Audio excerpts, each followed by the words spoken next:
సంవత్సరాల తరబడి ఎన్ని మందులు వాడినా మీ మోకాల నొప్పులు తగ్గట్లేదా? ప్రాణ పెయిన్ క్లినిక్ లో అత్యాధునిక చికిత్స.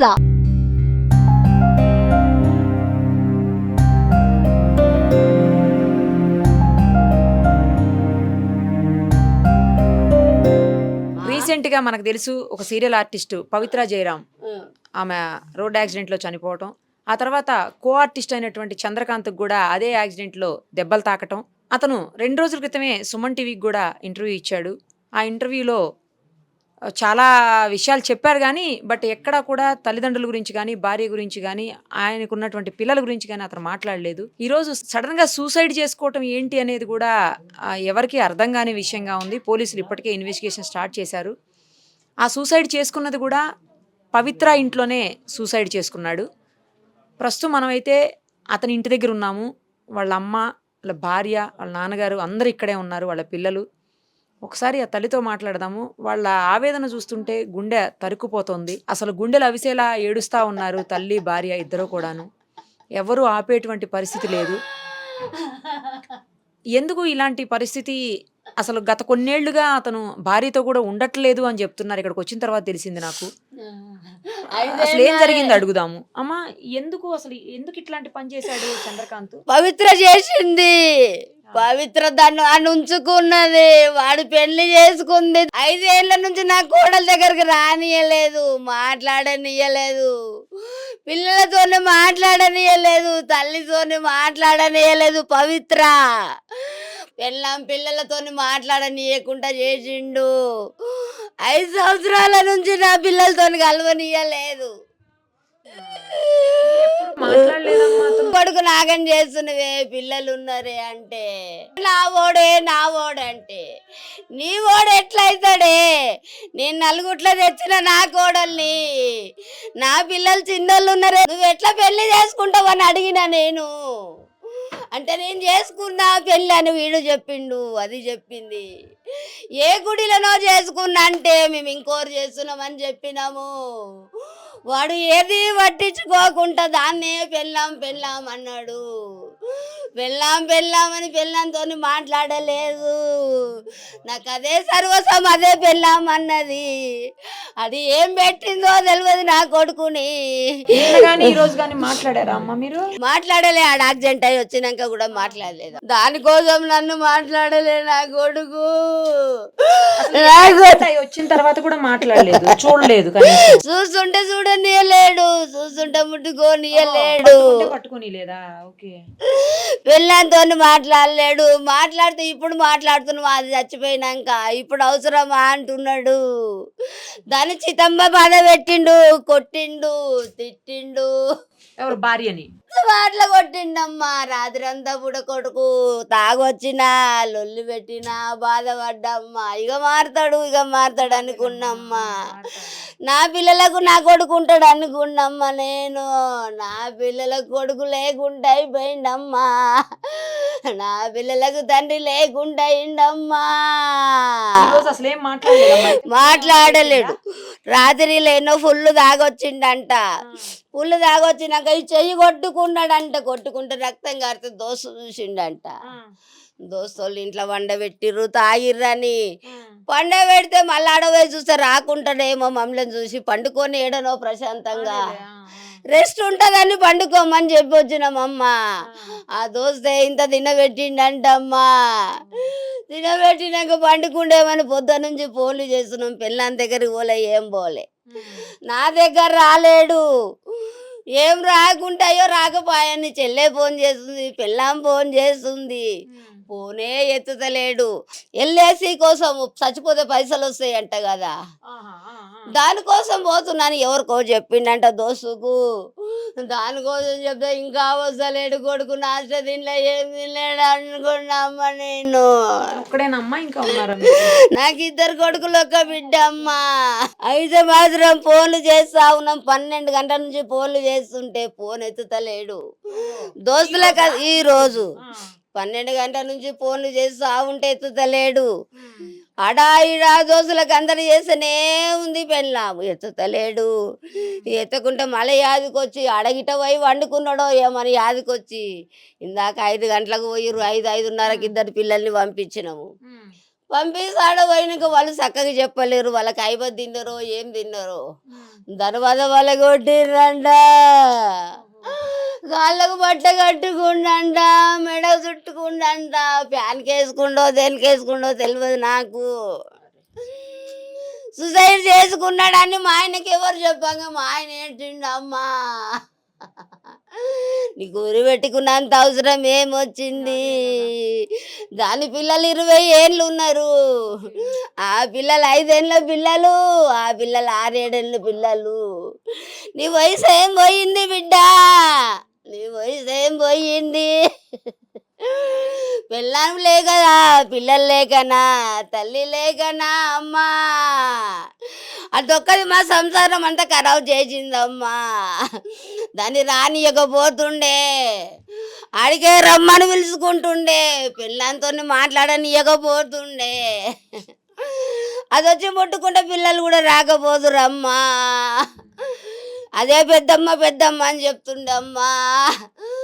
మేము నమ్మలేదమ్మా, వద్దు బిడ్డ దాన్ని వదిలేసుకో బిడ్డ అని చెప్పినాము. దాని అమ్మగారింటికి తోలుకపోయింది, 4 రోజులు రానని చెప్పి పోయిండమ్మా. 4 రోజులు రానని చెప్పి పోతే వచ్చేనాడే యాక్సిడెంట్ అయ్యిందమ్మా వాళ్ళకు. 1 గంటకు ఫోన్ చేసిండమ్మా, 1 గంటకు ఫోన్ చేస్తే తాగి ఫోన్ చేస్తాడు అనుకున్నామమ్మా మేము. రాత్రి పూట 1 గంట అయిపోయినాక నా కాళ్ళు వేసలేదే, నా కాళ్ళు వేసలేవు, కార్ యాక్సిడెంట్ అయింది అన్నాడమ్మా. కార్ యాక్సిడెంట్ అయిందంటే నా కోటల దగ్గర కురికినమ్మా నేను. అమ్మా కాళ్ళు వేసలేవంటే పవిత్రలు వేసలేదే, పవిత్రలు వేసలేదు అన్నాడే. ఏమైంది చెప్పు అంటే కారు గుద్దిపోయింది అన్నారమ్మా. నువ్వెట్లున్నావంటే గవర్నమెంట్ హాస్పిటల్ చూపించిరన్నారమ్మా. మేము ఇంటికెంచి వాళ్ళ దోస్తులను పంపించి నా 4గురిని నువ్వు దూరం ఉండి చూడమని చెప్పిండమ్మా. నువ్వు దూరం ఉండి చెప్పమంటే దోస్తులందరూ విన్నారమ్మా. మళ్ళీ నా కొడుకే అన్నాడు చచ్చిపోయింది అన్నాడు. మళ్ళీ అన్నాడు 5 ఏళ్ళ నుంచి మీరు దూరం పెట్టిరని చెప్పిండు. తల్లిదండ్రులు దూరం పెట్టిరు, పెళ్ళాన్ని దూరం పెట్టినప్పుడు అన్నారు. లేకుంటే నా కోడల్ని తీసుకొని నేను అడిగి పోతుంటే అట్లా గిట్ట అన్నాడేమో అనుకున్నామ్మా నేను అని ఉల్టా సీదా మాటలు చెప్పిండు. అంటే అసలు గత కొన్నేళ్లుగా మీతో రిలేషన్ లేదని మీ అత్తగారు చెప్తా ఉన్నారండి. 5 years నుంచి రిలేషన్లో లేము.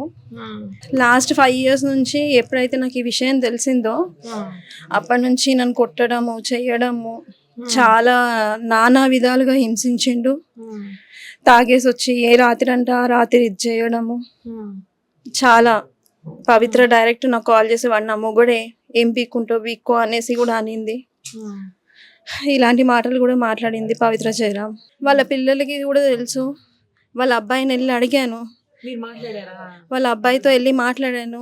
ఇలా నా భర్త మీ అమ్మతో ఉన్నాడు ఏంటిది అనేసి అని అడిగాను. అడిగితే మీ ముందే వెళ్తారా బెడ్రూమ్లోకి అంటే, అవును మా ముందే వెళ్తారు, మాతోనే ఉన్నాడు, వాళ్ళ ఇష్టం వాళ్ళ లైఫ్, మేమేం అబ్జెక్ట్ చెయ్యము అనేసి పవిత్ర జయరాం కొడుకు అన్నాడు. ఎప్పుడొచ్చినా ఇంట్లో పెద్ద టార్చరే. హేట్ చేసినా కంటిన్యూస్గా దాని ఫోటో చూస్తూ ఉంటాడు. ఇంట్లో తాగితే ఇంట్లోనే ఫుల్ అయిన తర్వాత దాంతో వీడియో కాల్ మాట్లాడుతూ ఉంటాడు.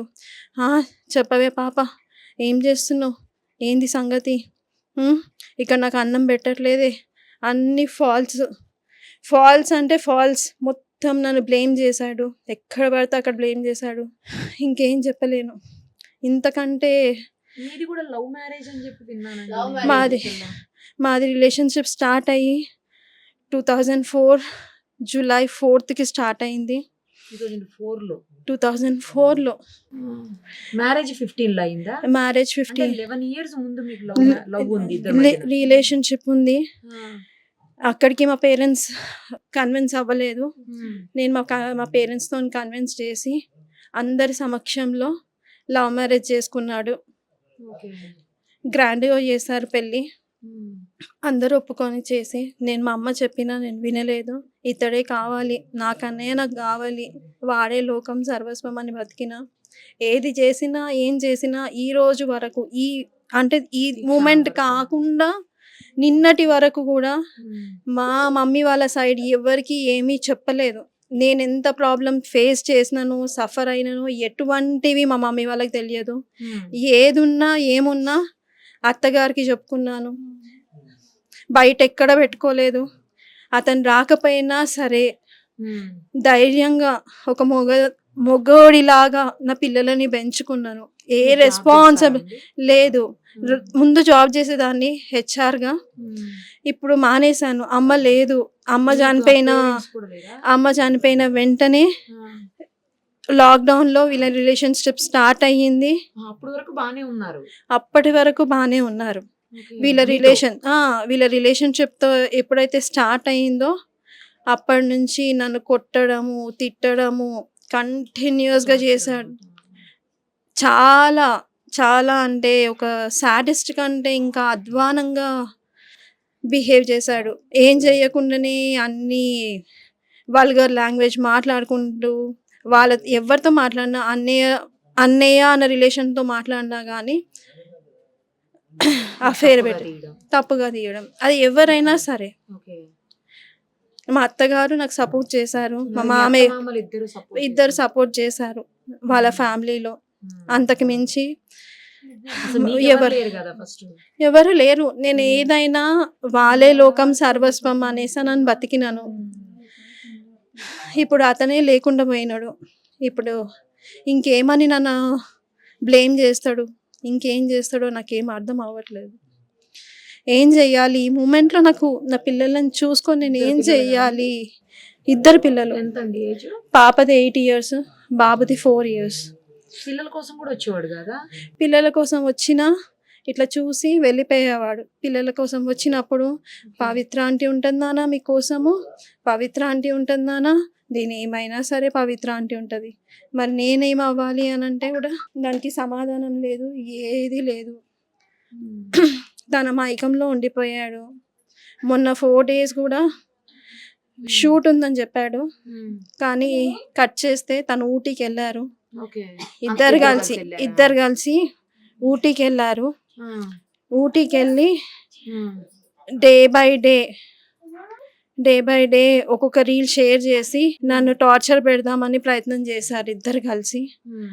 యాక్చువల్గా తను ఇన్స్టాగ్రామ్లో కూడా, పవిత్ర జయరాం ఇన్స్టాగ్రామ్లో కూడా తను పోస్ట్మార్టం అయిపోయిన తర్వాత కంటిన్యూస్గా 4 reels పోస్ట్ చేశారు.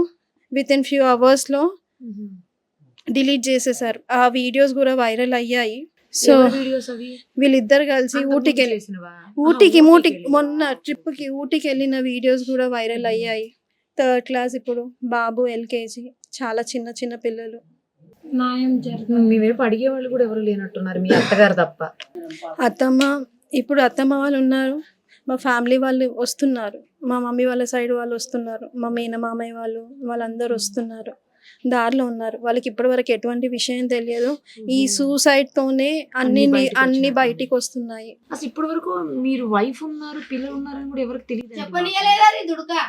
ఇతను చెప్పనీయలేదు, అతను చెప్పనీయలేదు. సోషల్ మీడియాలో నేను అతన్ని ట్యాగ్ చేసి ఏమైనా వీడియోస్ పెట్టినా సరే అవి ఇమీడియట్గా డిలీట్ చేసేస్తారు. నన్ను బ్లాక్ చేసేసాడు. ఇన్స్టాగ్రామ్లో కానీ, ఫేస్బుక్లో కానీ, ఏ ఛానల్లో అయినా బ్లాక్ చేసేసాడు.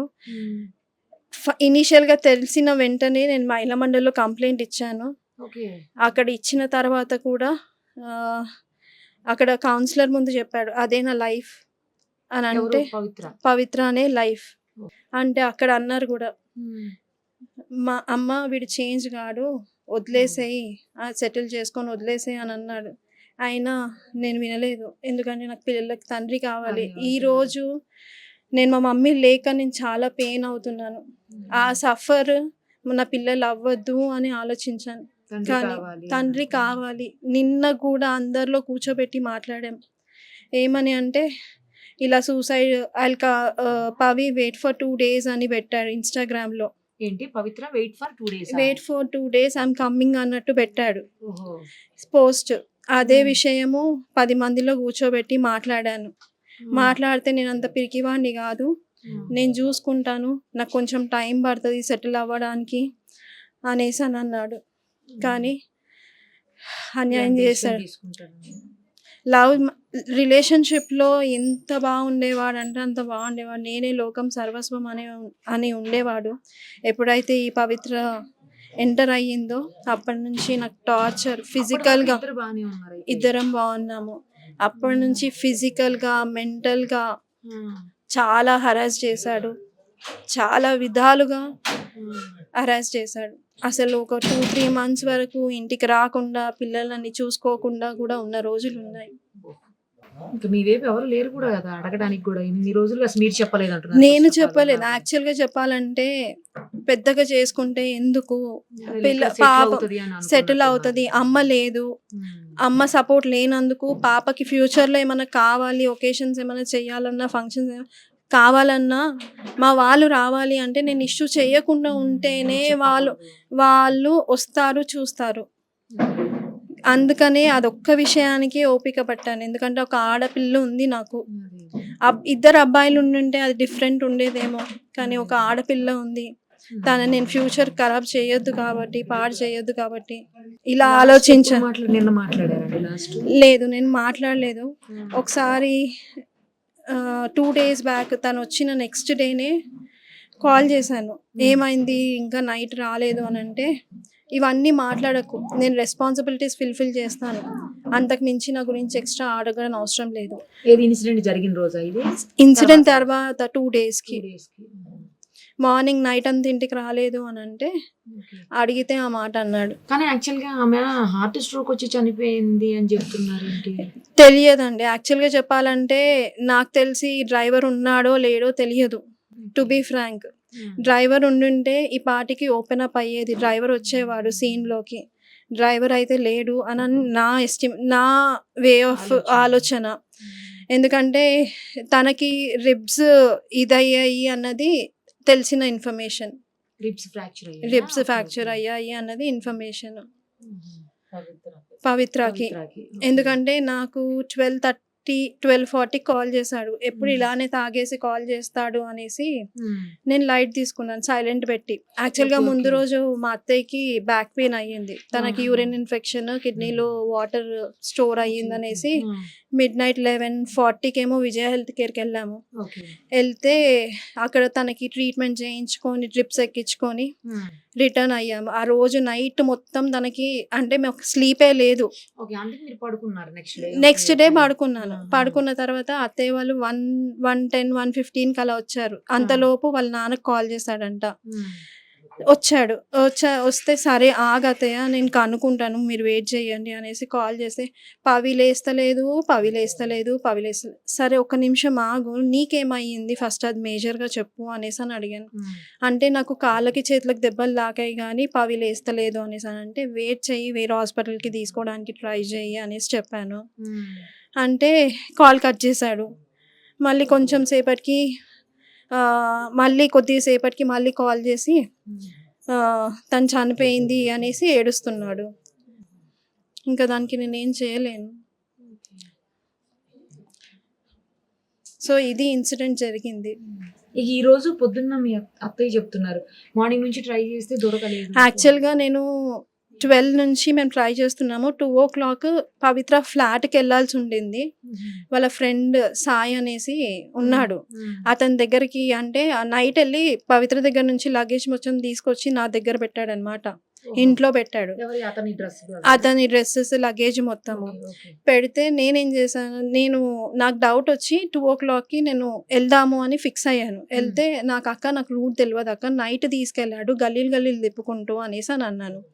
ఇంకొక ఫ్రెండ్ని ఒక ఇన్ఫార్మర్ని పెట్టాడు ఇక్కడ నా కోసం. అంటే నేను మా ఇంటికి ఎవరు వస్తున్నారు, ఎవరు వెళ్తున్నారు, నా పిల్లలు ఏం చేస్తున్నారు, ఇక్కడ నుంచి ఇన్ఫర్మేషన్ ఇచ్చే అతన్ని అక్కడ పెట్టేసి అతన్ని అడిగాను, ఉదయ్ అన్న అన్న కనిపిస్తలేడు, మరి ఫ్లాట్కి వెళ్దామా మణికొండ కంటే, అక్క మా ఇంట్లో ఫంక్షన్ ఉంది అయిపోయినాక కాల్ చేస్తాను అనేసి అని అన్నాడు. నేను కూడా కాల్ చేస్తాను అక్క అనేసి కాల్ చేశాడు. యాక్చువల్గా నేను ఆల్మోస్ట్ ఒక 20-30 మెంబర్స్ నుంచి కాల్ చేయించాను. ఒకరి ఫోన్ కాకపోతే ఇంకొకరి ఫోన్లో నుంచి అయినా లిఫ్ట్ చేయొచ్చేమో అనేసి రోడ్ల పంట తిరుగుతూ అటు ఇటు తిరుగుతూ చేయించాను. రెస్పాండ్ లేదు. సరేలే దాని ఫ్లాట్కి అయితే వెళ్దాము, వెళ్తే తెలుస్తుంది ఏంటో సంగతి అని వేరే పిల్లలని ఇచ్చి పంపిస్తే అప్పటికి అయిపోయింది. అంటే మాకు తెలిసింది 6 గంటలకు అట్లా, 6 o'clock, 12 o'clock నుంచి 12-12:30 నుంచి కంటిన్యూస్గా తిరుగుతూనే ఉన్నాము. ఆ పిక్ లో కూడా ఏదో చున్నీ కనిపిస్తుంది. ఏమో తెలియదండి, నేను చూడలేదు ఇప్పుడు వరకు చూడలేదు. నాతో మాట్లాడకు అనేసి అన్నాడు. పెళ్లి చేసుకునే ముందేమో నేనే నీకు లోకం సర్వస్వం అన్నీ నేను చూసుకుంటాను, నువ్వేం టెన్షన్ పడకు. నా ఫ్రెండ్స్ అడిగారు కూడా, చందు నువ్వు బాగా చూసుకోవాలి శిల్పని అని అంటే, ప్రామిస్ నేను అస్సలు ఆవిడని వదిలిపెట్టాను, శిల్పని అస్సలు వదిలిపెట్టాను అనేసి అని అన్నాడు. అట్లాంటిది వదిలిపెట్టేసి వెళ్ళిపోయాడు. ధైర్యంగా ఉండండి, ఎందుకంటే పిల్లల కోసం ఇంక ఇప్పుడు తండ్రి లేరు, కనీసం మీరు కూడా ఇలా డీలా పడిపోతే పిల్లలకి ఇబ్బంది అవుతుంది కదా. కొంచెం పిల్లల గురించి ఆలోచించుకుని ధైర్యంగా ఉండండి. మీ అత్తగారి వాళ్ళకు కూడా మీరే కదా ఇక ధైర్యం, పిల్లలకి మీ అత్తగారికి అందరికి. ఏం చెప్పాలో నాకు అర్థం అవుతలేదు ఈ సిచ్యువేషన్లో. వాళ్ళనే నమ్ముకొని బతికిన ఇన్ని రోజులు, ఎంత ఓపిక పట్టినానో, చాలా ఓపిక పట్టినా, కానీ నా ఓపికకి వాల్యూ లేకుండా చేశాడు. అంతే. ఇప్పటికైనా అబ్బాయి వస్తాడు, కలిసి కాపురం చేద్దాం అనుకుంది. నిన్న కూడా ఒకటే చెప్పాను, అందరినీ కూర్చోబెట్టి చెప్పాను, అయ్యింది అయిపోయింది, నేను తన టాపిక్ తీయను, తను నాతో మాట్లాడకపోయినా పర్వాలేదు, పిల్లల కోసం తను ఉండాలి, టైం తీసుకున్నా పర్వాలేదు, ఎంత టైం తీసుకున్నా పర్వాలేదు, తీసుకొని నేనేం అనను, తన ముందుకి రాను అని క్లియర్గా అందరిలో చెప్పిపించాను. పిల్లల కోసము కావాలి, తండ్రి కావాలి అన్న ఆలోచనతోనే ఇన్ని డేస్ ఓపిక పట్టాను, సంవత్సరాలు ఓపిక పట్టాను. కానీ ఆ ఓపికకి కూడా అసలు అతన్ని ఎలా పోల్చాలా, ఏం పోల్చాలో నాకు అర్థం అవ్వట్లేదు. ఏదన్నా అంటే పవి పవి పవి, ముందేమో ఏదన్నా అంటే కనయ అస్సలు నోట్ల నుంచి ఒక మాట, పడుకునే ముందు కూడా కనయ ఏం చేస్తున్నావే, కన్నా అని వద్దా, ఆ మాట తప్పితే వేరే మాట ఉండకపోతుండే. తన హ్యాండ్ పైన కూడా ఒక టాటూ ఉంటుంది, మీరు గమనించినారో లేదు, కన్నయ్య అని రాసి ఉంటుంది. తనతో డైరెక్ట్ ఫైట్ చేసినా, ఏది చేసినా తను ఏం చేసిందో తెలియదు, కానీ తను మాత్రం చాలా నన్ను, ఏ రోజు నా పిల్లలకి స్కూల్లో రిపోర్ట్స్లో కానీ దేంట్లో తండ్రి స్థానంలో సైన్ పెట్టలేదు. కాకపోతే ఆ ప్రతీక్ష కాలేజ్ రిసిప్ట్కి పేరెంట్ ప్లేస్లో సైన్ పెట్టాడు. అంటే ఆమె ఎవరు, వాళ్ళ అమ్మాయికి తను ఉన్నాడంట, పవిత్ర కూతురికి కొడుకుకి ఉన్నాడంట, కానీ నా పిల్లలకి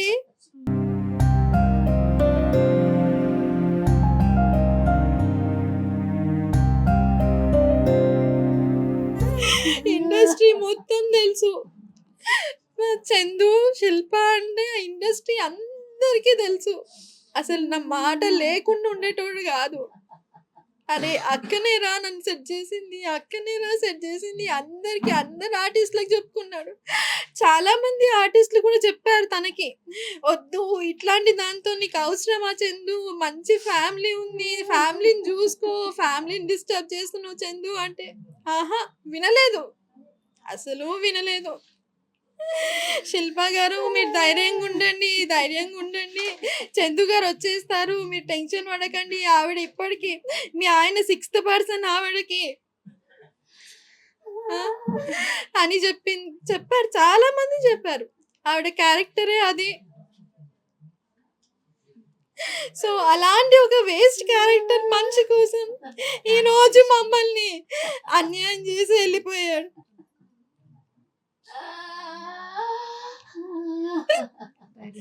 అసలు నా పేరు లేకుండా అరే అక్క చేసిందా కన్నా చెప్పు, ఇప్పుడే స్టార్ట్ అయినా, ఇక్కడున్నా, ఈ లొకేషన్ లో ఉన్నా, వచ్చేస్తున్నా, హార్డ్లీ ఇంకా 5 minutes లో ఉంటేనే ఇంట్లో వచ్చేస్తున్నా. ఇదంతా 2020 వరకు కంటిన్యూగా ఉండింది. ఎప్పుడైతే ఫస్ట్ లాక్డౌన్ స్టార్ట్ అయ్యిందో అప్పటి నుంచి ఎప్పుడు నా మీద చెయ్యనోడు. 12:30 నైట్ నుంచి మార్నింగ్ 5 o'clock వరకు ఎట్లా పడితే అట్లా కొట్టినాడు. అయినా మా మమ్మీ వాళ్ళ సైడ్ ఎవరికి చెప్పుకోలేదు, మా మేనమామలకు కానీ ఎవరికి కానీ ఎవరికి చెప్పుకోలేదు. నేను ఏదున్నా మా అత్తయ్యతో మాట్లాడుతుండే, అది కూడా ఓర్వకపోతుండే. ఈ ఏరియాలో అందరూ అంటారు తల్లి కూతురు లాగున్నారు, తల్లి కూతురు లాగున్నారు అనేసి. మదరే అనుకున్నానండి, తర్వాత తెలిసింది మదర్ లేదు అని. కానీ ఇంత అన్యాయం చేసి వెళ్తాడు అనేది అనుకోలేదు.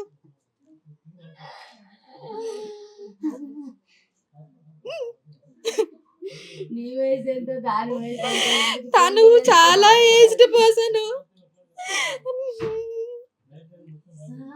ఏజ్ డిఫరెన్స్ కూడా చాలా ఉంది. నాకు చెప్పడమే పవికి హార్ట్ లో హోల్స్ ఉన్నాయి, తనని జాగ్రత్తగా చూసుకోవాలి, అది ఇది అనేసి అని అన్నాడు. కానీ నేను ఒక ఫ్రెండ్ లాగా మాట్లాడుతున్నాడేమో, ఫ్రెండ్ లాగా రీల్స్ చేస్తున్నాడేమో, ఇండస్ట్రీయే కదా మనకు తెలియంది ఏముంది అనేసి అని అనుకున్నాను. తర్వాత నన్ను చాలా టార్చర్ పెట్టాడు. అసలు నా దగ్గర ఉండని కూడా ఉండట్లేదు.